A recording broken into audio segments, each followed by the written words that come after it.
आप देखें लगातार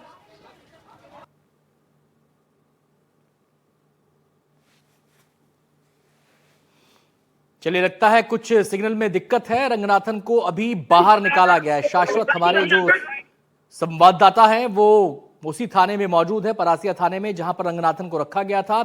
और ये समय इस समय 5:30 होने वाले हैं। 6 बजे कोर्ट बंद हो जाएगा। हाँ बिल्कुल, अनंत पुलिस गाड़ी को लेकर यहाँ पे रंगनाथन को गाड़ी को पुलिस को लेकर निकल गई है। देखिए लगातार पुलिस गाड़ी को लेकर निकल गई है। देखिए आप यहाँ पे भगदड़ देख सकते हैं। अनंत जी पहुंच चुकी है। अनंत लगातार आप निकल चुके हैं। यहाँ पे तमाम सुरक्षा बंदोबस्त को देखते हुए आप देखिए लगातार पुलिस गाड़ियां लगातार मौजूद है। और देखिए आप गाड़ियों का काफिला यहाँ पे रंगनाथन की सुरक्षा के लिए जाता हुआ और अब कोर्ट की तरफ जो है पेश किया जा रहा है। जी बिल्कुल शाश्वत, इस समय हम आपने तस्वीरें दिखाई, सीधी तस्वीरें, आप भी वहां पर जाने की कोशिश करेंगे। इस समय हम फटाफट संजीव का रुख कर लेते हैं, क्योंकि अब पॉइंट ऑफ एक्शन जो हो जाएगा वो कोर्ट रूम हो जाएगा, कोर्ट परिसर हो जाएगा, जहां पर इसको लेकर जाया जाना है। इस रंगनाथन को, जिसकी जहरीली दवा पीकर बच्चों की मौत हुई है, 20 से ज्यादा बच्चों ने अपनी जान गंवाई है छिंदवाड़ा के अंदर। आपको हम बता दें, सीधा थाने लेकर निकल चुकी है। कोर्ट में पेशी होगी रंगनाथन की, और उस पेशी के लिए तमाम तैयारियां कर ली गई हैं। पुलिस एहतियात भी बरत रही है, क्योंकि भारी संख्या में कोर्ट के अंदर, कोर्ट के बाहर लोग मौजूद हैं। और बहुत सारे लोग ऐसे हैं जो कह रहे हैं कि देखना चाहते हैं उस शख्स को जिसकी फैक्ट्री में जहर बनता रहा और वो जहर बेचता रहा। छिंदवाड़ा में वो जहर बिका और छिंदवाड़ा में उस जहर को पीकर कई बच्चों की मौत हो गई, कई घरों में मातम पसर गया। संजीव का हम सीधे रुख करते हैं। संजीव, थाने से पुलिस निकल चुकी है रंगनाथन को लेकर, वहां पर पहुंचने में कितना समय लगेगा, कितनी दूरी है?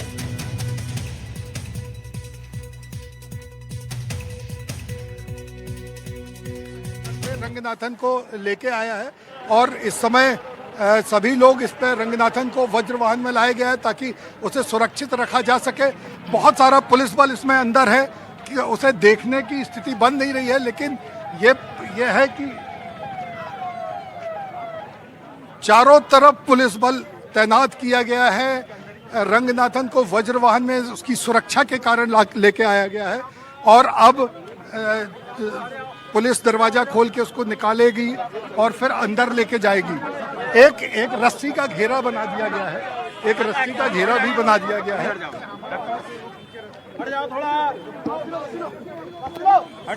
देखिए अनंत, जो पुलिस बल है वो बहुत बड़ी मात्रा में है और इसने एक रस्सी का घेरा बनाकर सुरक्षा देने का प्रयास किया है और अब रंगनाथन को निकाला जा रहा है।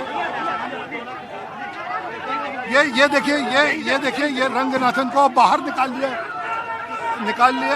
लिया गया है और सुरक्षा दी जा रही है। रंगनाथन है, ये माउथ अपने चेहरे में मास्क ढके हुए हैं और नीले रंग की टी शर्ट पहने हैं और अब इन्हें धक्के मुक्की के बीच में कोर्ट परिसर में ले जाया जा रहा है। जी बिल्कुल, देखिए हमने तस्वीरें, आप हमारे साथ संजीव बने रहिए। पहले इन तस्वीरों को मैं जरा, भारी पुलिस बल तैनात किया गया है। जी जी जी बिल्कुल, पुलिस ने रस्सी का घेरा वहां पर बना दिया है, पुलिसकर्मी मौके पर मौजूद है। ये कोर्ट का गेट है, कोर्ट परिसर का गेट है, जहां पर पुलिस पूरी तरीके से अपने घेरे में इसको ले चुकी है।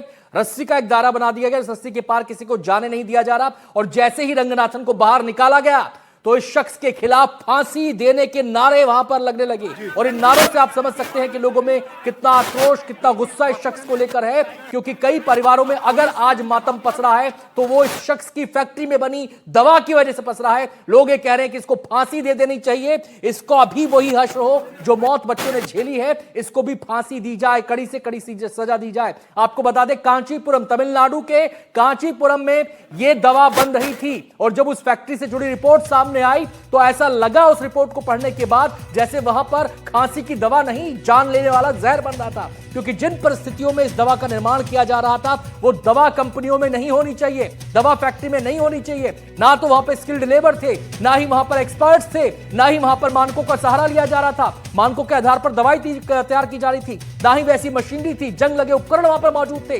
प्लास्टिक के बर्तनों के अंदर वहां पर मिश्रण को रखा गया था, स्टोव पर उबाला जा रहा था, जगह जगह गंदगी थी। ये तमाम वो पैरामीटर्स होते हैं जिन पर एक खास काम करना पड़ता है किसी भी दवा कंपनी को, जिनके मानकों का पालन किया जाता है, बकायदा उसके स्टैंडर्ड एसओपीज निर्धारित होते हैं। लेकिन इस रंगनाथन की कंपनी में, इसकी फैक्ट्री में ऐसा कोई मानक का पालन नहीं किया जा रहा था, जिसकी वजह से उस कंपनी में दवा नहीं, उस कंपनी में जहर बन रहा था, और वो जहर जब बच्चों के गले से नीचे उतरा तो उनकी जान ले गया। नागपुर में आज भी कई बच्चे जिंदगी और मौत के बीच लड़ रहे हैं। ऐसे कई परिवार वहां पर मौजूद थे, आज कोर्ट परिसर के बाहर मौजूद है, जिनके बच्चे अभी भी नागपुर के अस्पताल में मौजूद हैं। संजीव हमारे साथ जुड़े हुए हैं। संजीव, बताएं क्या इस समय वहां पर देखने को मिल रहा है? जी देखिए, पुलिस बल ने पूरा ये घेर के रख लिया है, एक लोहे का दरवाजा लगा दिया है और ये किसी को भी अंदर जाने की परमिशन नहीं दे रहे हैं कि क्या क्या इतनी सुरक्षा क्यों, इतनी सुरक्षा क्यों करा रहे हैं आप लोग, क्या कर रहे हैं इतनी सुरक्षा? कोई भी जी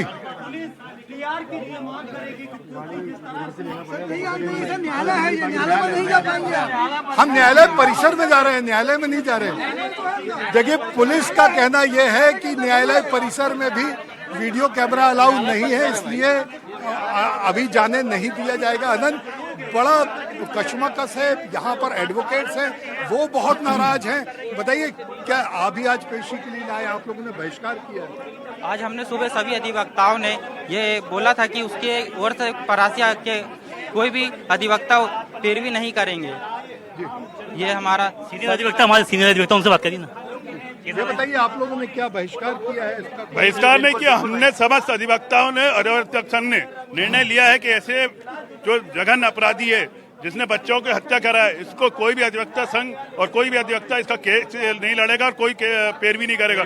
और जो अधिवक्ता इसकी पैरवी करेगा, हम सब अधिवक्ता संघ परासिया के वकील तो इसका बहिष्कार कर रहे हैं, इसकी वकालत नहीं करेंगे। लेकिन संजीव, आप इनसे जानिए, क्या बाकी वकीलों से भी, पूरे प्रदेश के वकीलों से भी अपील करेंगे कि कोई इसकी पैरवी को ना आए? हम लोग तो मांग करते हैं कि ऐसे जघन्य अपराधी को हाँ, अभी ये इस अधिवक्ता संघ के जो अध्यक्ष हैं साहू जी, वो हमारे साथ थे, तो उन्होंने कहा है कि न सिर्फ परासिया बल्कि उन्होंने छिंदवाड़ा और पूरे प्रदेश के वकीलों से ये आग्रह किया है, निवेदन किया है कि कोई भी इसकी पैरवी के लिए यहाँ ना आए। अब ये अभी थोड़ी देर बाद पता चलेगा कि पैरवी के लिए कोई वहाँ अधिवक्ता उपस्थित हुआ कि नहीं हुआ, कोई उपस्थित हो पाया कि नहीं हो पाया। अभी जो एडवोकेट्स हमारे साथ हैं, इन्हें भी कोई जानकारी नहीं है कि क्यों साहब, आपको कोई जानकारी है क्या? और कोई अधिवक्ता हमारे परासिया का पेश भी नहीं होगा और हमने विरोध, बाहर का कोई अधिवक्ता नहीं आया है। हमको ऐसी जानकारी, और कोई आएगा तो हम उसका खुले रूप में विरोध करेंगे। तो अभी जो जानकारी मिल रही है अनंत, उसके हिसाब से कोई अधिवक्ता नहीं आया, न बाहर से किसी जगह से आया है। हाँ, कोई अधिवक्ता वहां से पहले उपस्थित हो जो किसी दूसरे शहर का हो तो बात दूसरी हो सकती है, लेकिन परासिया छिंदवाड़ा के किसी भी अधिवक्ता ने यहाँ पैरवी करने के लिए अंदर उपस्थिति दर्ज नहीं कराई।